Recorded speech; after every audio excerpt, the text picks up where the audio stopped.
Dubai just had its second best half on record, which obviously means that there was a dip in half-on-half sales compared to H2 of last year, the end of 2025. Now, when you consider the numbers, H2 2025, we saw around about 325 billion dirham worth of transactions.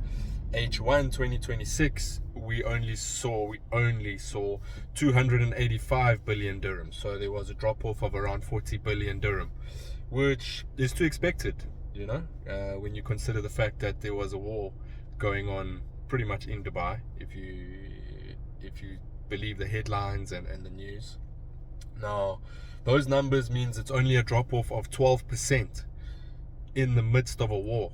Now, I don't know if I would call that a crash necessarily. So, of course, we've seen prices come down. We've seen less transactions.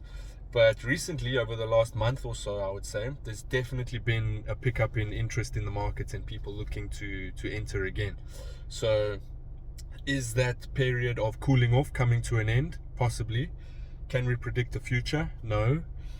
But again, it goes to show that even in the hardest of times, Dubai stands strong in the real estate market, and investors that were in strong positions were able to secure themselves really good deals. Now, of course, a lot of buyers were of the thought and of the position that, well, just because a buyer is willing to pay less doesn't mean I have to sell and drop my price. Now, is that going to continue? Most probably yes. So yes, there was a sentiment that it was a buyer's market, but it's the same with anything, right? If a seller asks for a higher price, does that mean that a buyer has to pay that price? If they really want to, yes. The same as if a buyer is willing to pay less, does it mean that a seller has to drop their price? If they really want to, yes. Otherwise, the answer is no.